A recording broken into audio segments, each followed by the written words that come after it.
నిన్నటి రోజు కార్యక్రమం ముగించేసరికి కృష్ణ భగవాను ఊయలయందు పరుండబెట్టి ఆ గోపకాంతలందరూ జోలపాడుతూ ఆయన్ని నిద్రపుచ్చినటువంటి సంఘటన దగ్గర పూర్తి చేసి ఉన్నాను. తదనంతరం మళ్ళీ ఒక్కసారి ఇటువైపుకి రండి, ఎందుకంటే కథాభాగం కొంతవరకు రెండుగా నడుస్తూ ఉంటుంది. కొంతసేపు మధురలో, కొంతసేపు నందవ్రజంలో. అందుకని ఇటు మధురకి రండి ఒక్కసారి. ఆ మధురలో నిన్నటి రోజున మీకు ఒక మాట విజ్ఞాపన చేసి ఉన్నాను. ఆ కంసుడు దేవకీ వసుదేవుల వద్దకు వెళ్ళి, నేను ఈ మారణకాండయందు నా భాగము ఎంత మాత్రమూ లేదని వేదాంతాన్ని అడ్డు పెట్టుకునేటటువంటి ప్రయత్నం చేశాడు. ఆ అడ్డు పెట్టుకోవడంలో కొన్ని గమ్మత్తైనటువంటి మాటలు మాట్లాడతాడు. ఎవరి మరణమునకు ఎవరు కర్తలు, ఎవరు చేసినటువంటి కర్మను అనుసరించి పాపపుణ్యములను అనుసరించి మరణిస్తూ ఉంటారు, లేదా వారికి శుభాశుభములు కలుగుతుంటాయి. కానీ నేను నిమిత్తం కావడం నా దురదృష్టం, నువ్వు అర్థం చేసుకోగలవు అనుకుంటున్నాను అని చెప్పి ఆ వేదాంతాన్ని అడ్డుపెట్టి ఆ దేవకీ వసుదేవులకి నమస్కరించి వారిని చెరసాల నుంచి విడుదల చేశాడు. ఇది లోకంలో ఉండేటటువంటి ఒక గమ్మత్తైన పోకడ. మీరు గమనించండి, తనకి వేదాంతం పనికిరాదు. తను ఒక కష్టం వచ్చినప్పుడు తట్టుకోవడానికి వేదాంతాన్ని వాడుకోడు. తను ఒక సుఖం వచ్చినప్పుడు ఇది ఈశ్వరానుగ్రహం అని అంగీకరించడానికి వేదాంతాన్ని ఒప్పుకోడు. తన వ్యక్తిత్వాన్ని అభివృద్ధి చేసుకోవడానికి వేదాంతాన్ని ఒప్పుకోడు. ఏ శరీరము కూడా ఈ ప్రపంచములో శాశ్వతముగా ఉండిపోయిన శరీరము లేదు. కాబట్టి ఈ శరీరము కూడా వెళ్ళి తీరుతుంది అన్నారనుకోండి, అంటే ఒక భయం ఉంటుంది. ఇప్పుడు మీరు ఏమనుభవించినా ఈ లోకంలో మీరు ఎంత సంపాదించండి, ఏవి పట్టరండి, అవన్నీ ఎంతకాలం అనుభవిస్తారు? ఇది ఉన్నంతసేపే. కానీ ఇది పడిపోయాక కూడా వచ్చేవి కొన్నే ఉన్నాయి, రెండే, పాపం పుణ్యం. ఇప్పుడు ఇది పడిపోయినా మనతో వచ్చేవా రెండూ కూడా ఉన్నాయి అని నమ్మగలిగితే పాపం ఎందుకు చేస్తాడు? అసలు లోకం ఎందుకు పాడవుతుందంటే, పురాణం వినడం అనేటటువంటిది ఎప్పుడైతే తగ్గిపోయిందో, ఋషులు చెప్పిన మాటలు ఎప్పుడైతే వినడం పోయిందో, ఆనాడు లోకం పాడైపోతుంది. కారణం ఏమిటంటే, నది ఉండడం తప్పు కాదు, కానీ నదికి పల్లపు ప్రాంతంలో గట్టు చాలా గట్టిగా కట్టబడి ఉండాలి. పల్లపు ప్రాంతంలో గట్టు కట్టలేదనుకోండి నదికి, అది నది యొక్క దోషం కాదు. ఆ నది పొంగి పొర్లుతుంది వర్షాకాలంలో. అప్పుడు దాని స్వభావం ఊళ్ళని ముంచెత్తుతుంది.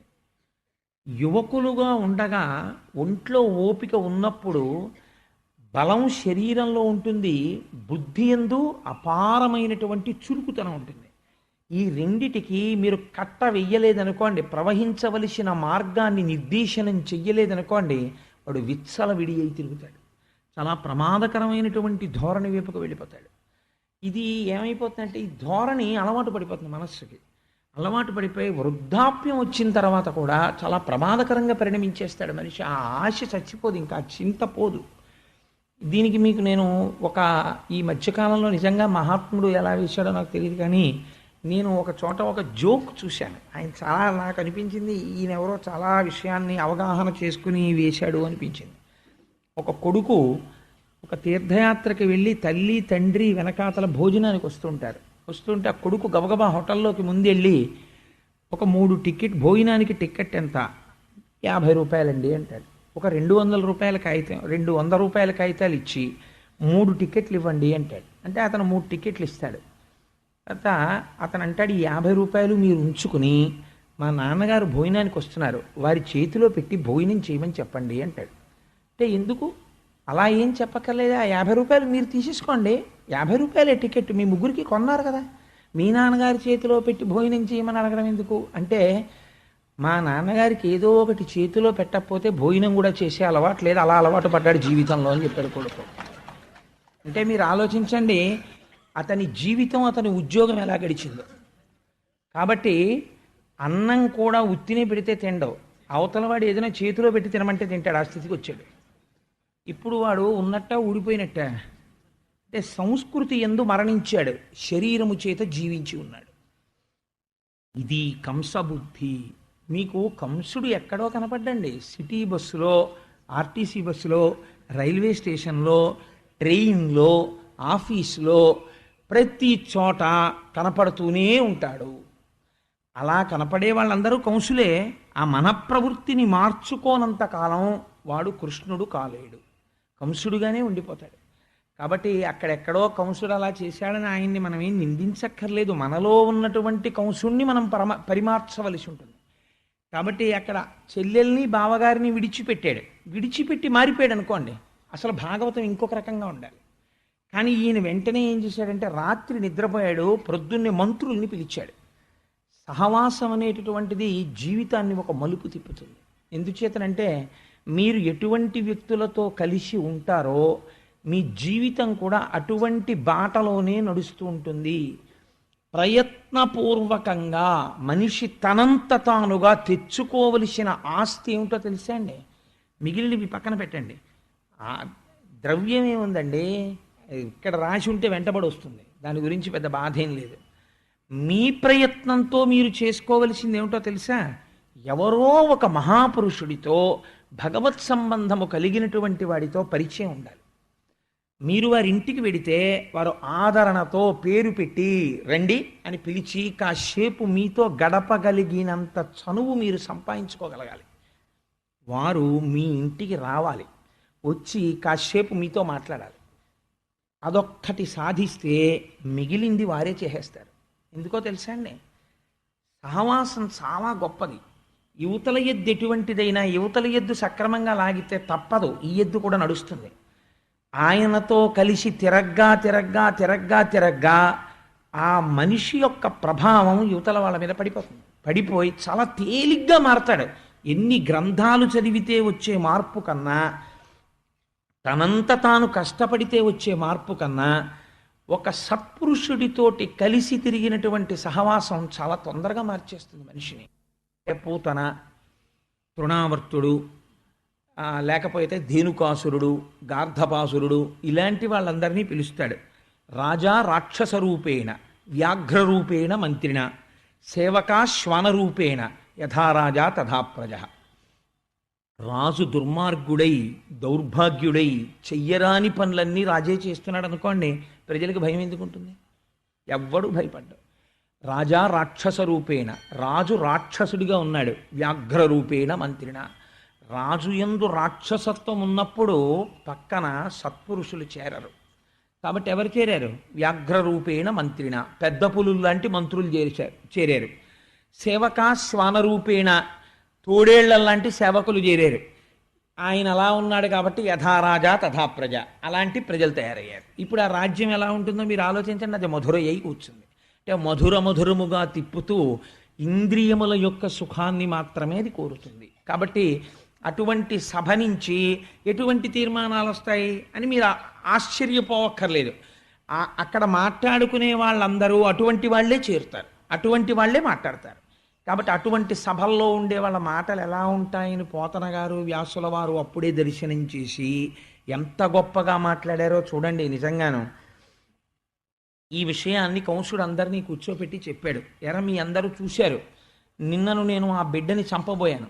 ఆవిడ వెంటనే స్త్రీగా మారి పైకి వెళ్ళిపోయి నువ్వు తొందరలో మరణించబోతున్నావు, నిన్ను చంపేవాడు నాతో కలిసి పుట్టి వేరొక చోట పెరుగుతున్నాడని చెప్పింది. నాకు కొంచెం భయంగా ఉంది. అసలు చిత్రం ఏమిటంటే, అనవసరమైన దాని గురించే భయం. చాలామంది అంటారు, ఒక మాట అంటుంటారు, అదేంటి ఏమిటో చచ్చిపోయాక ఏమిటోనండి, రేపు పొద్దున్న ఎలా ఉంటుందో అని భయం అంటారు. నేను ఎక్సలెంట్ స్టేట్మెంట్ ఒకటి తత్వవిధానంద సరస్వతి మహారాజ్ దగ్గర విన్నాను. అంటే ఆయన కోడిఫై చేయడంలో, వాక్య నిర్మాణంగా మార్చడంలో, when you meet with death your responsibility is immediately over. మరణమును వ్యక్తి పొందగానే అయిపోయిందంతే వాడి బాధ్యత. ఎందుకంటే ఇంకా శరీరాన్ని తీయడం కూడా ఎవరూ తీయక్కలేదు. ఎవరూ తీయకపోతే కుక్క ఇడుచుకుపోయినా దానికి ఏం బాధ ఉండదు. ఎవరిది పూచి ఆ శవాన్ని తీయడం? తన పూచి కానే కాదు, ఇంకా తాను చేసేది ఏదీ లేదు, అన్నిటికీ ఫుల్ స్టాప్ పడింది. తన శరీరం కూడా తాను తీయక్కర్లేదు. ఇలా పడుకున్నావేమిట్రా, ఒంటి మీద బట్ట కూడా సరిగ్గా లేకుండా అని అడిగేవాడు ఉండొచ్చు పడుకున్నప్పుడు. చచ్చిపోయిన తర్వాత అదేమిట్రా ఆ శవం అలా ఉండొచ్చా అండి, అలా చచ్చిపోయాడు ఏంటండి ఆయన ఎవడు అడగడం. ఆ చావు ఆయన చేసుకున్న పాప ఫలితము అలా వచ్చిందంటారు అంతే. కానీ కాబట్టి ఇప్పుడు ఆ శవానికి సంబంధించినటువంటి ఉత్తరక్రియలన్నీ ఎవరివి? ఇంకోళ్ళవి. దాని గురించి అసలు నీకు వర్రీ ఎందుకు? అసలు అనవసరపు విషయం అది. అది నీ సబ్జెక్టు కానే కాదు.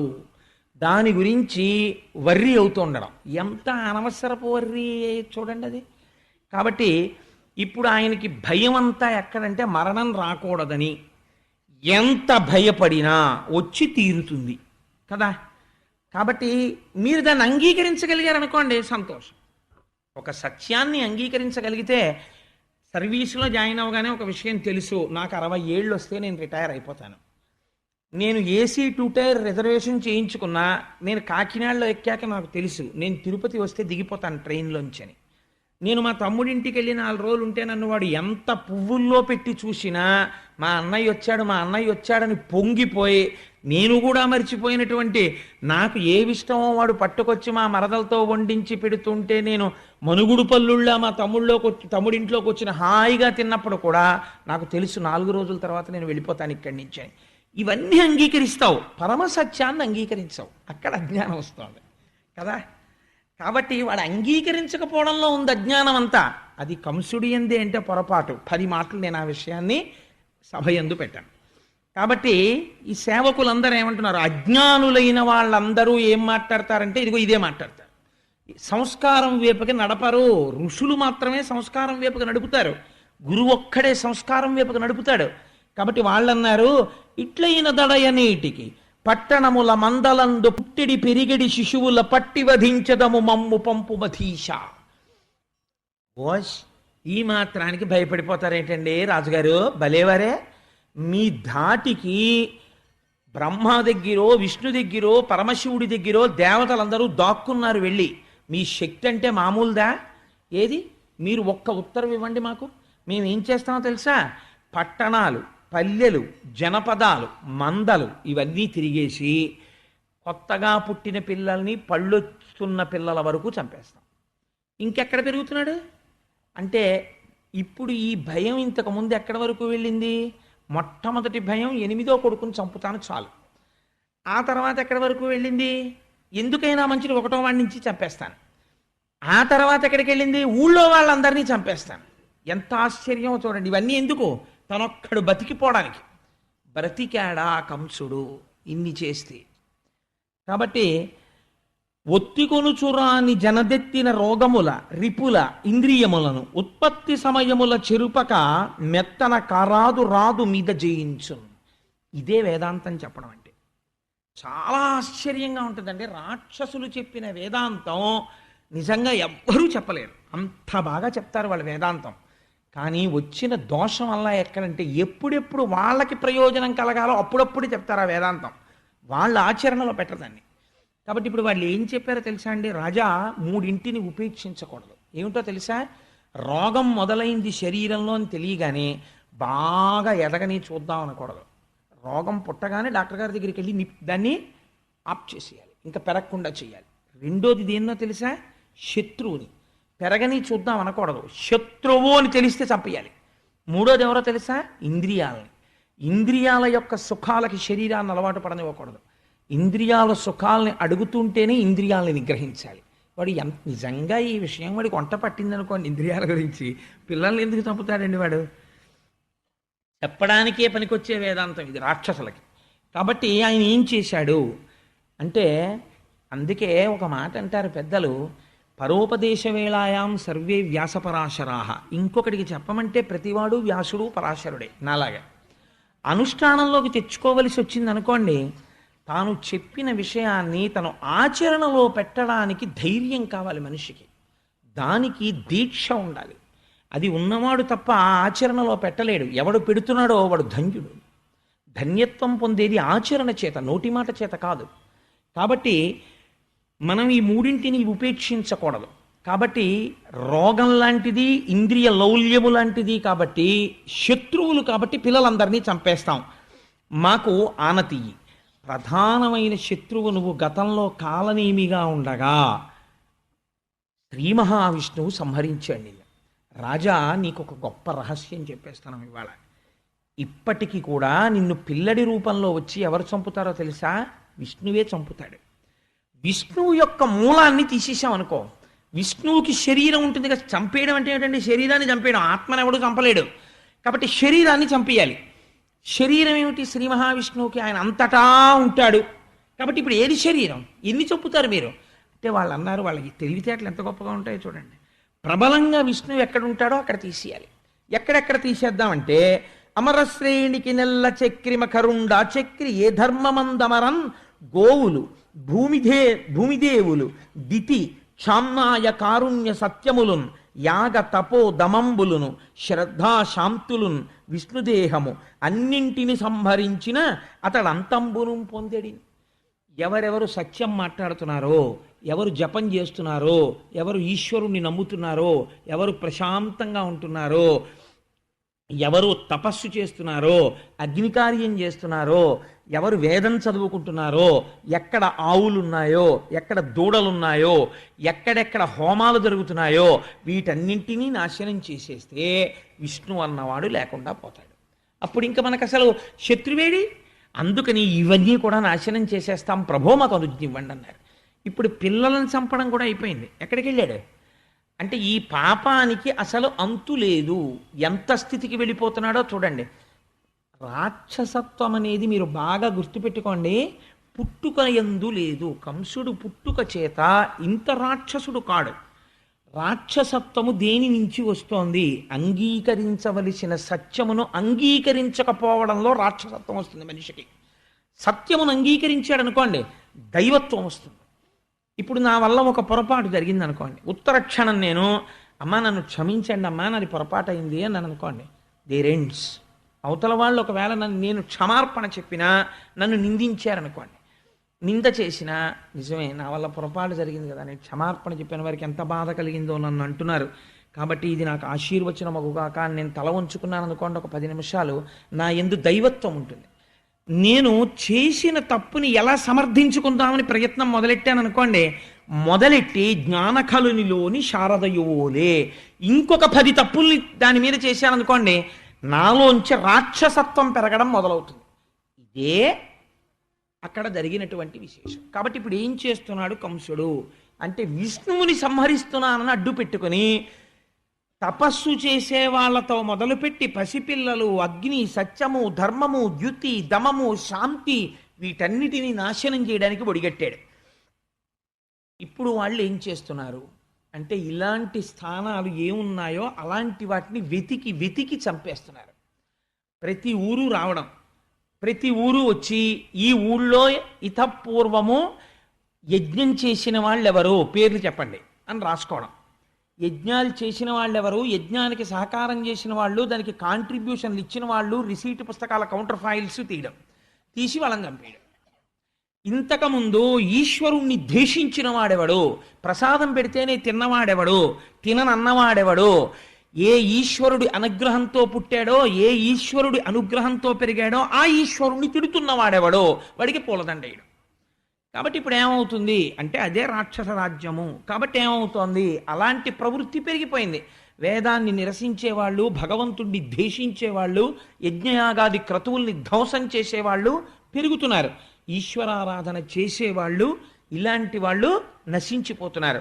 ఇది చేస్తే ఏమైంది అంటే, తన అంతరించవలసిన కాలము తనకి దాపురించుచున్నది.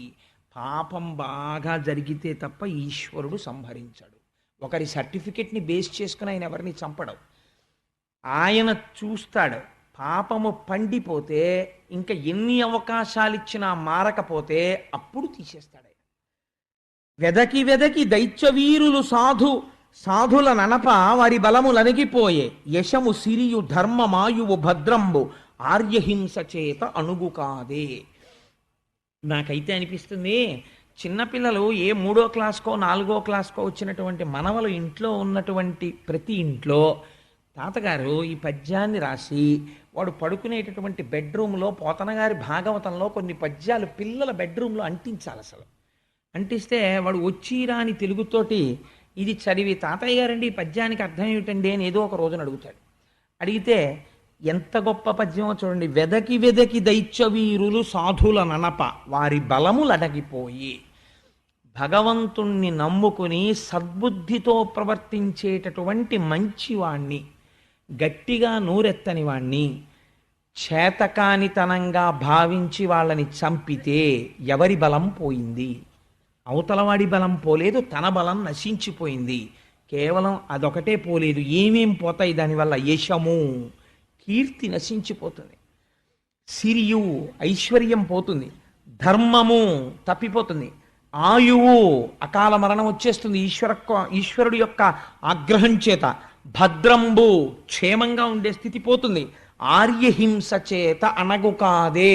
నీకవన్నీ ఉండాలంటే భగవంతుణ్ణి నమ్మిన వాళ్లతో మర్యాదగా ఉండడం నేర్చుకో. భగవంతుణ్ణి నమ్మిన వాడి పట్ల నువ్వు అమర్యాదతో ప్రవర్తిస్తే ఈశ్వరుడి ఆగ్రహానికి వెంటనే గురైపోతావు. ఇంకా 5 నిమిషాలు ఆలోచించాడు. తన పట్ల అపచారం చేసిన వాళ్ళని ఉపేక్షిస్తాడు. తనని నమ్మిన వారితో చాలా హాస్యంతో గౌరవం లేకుండా ప్రవర్తించాడు అనుకోండి, ఉత్తర క్షణం బుద్ధి చెప్పేస్తాడు ఈశ్వరుడు. అందుచేత ఆర్యహింస చేత అనగు కాదే, వారి జోలికి వెళ్ళరాదు. పోతన గారు తీర్పు చెప్పారు. అక్కడో మళ్ళీ ఒక్కసారి ఆ డయాస్ మీదకి వెళ్ళండి. నందవ్రజంలో కృష్ణ భగవానుడు పెరుగుతున్నారు. పోతన గారు అంటారు, ఆయన అసలు జన్మించవలసినటువంటి అవసరం లేనివాడు. వేదం అంటోంది అజాయమానో బహుధా విజాయతే. జన్మించవలసినటువంటి అవసరము లేనివాడు అనేకమైనటువంటి జన్మలను పొందుచున్నాడు. దేని కొరకు అంటే, ఒకటి భక్తుల పట్ల పొంగిపోయి పనిచేస్తాడు.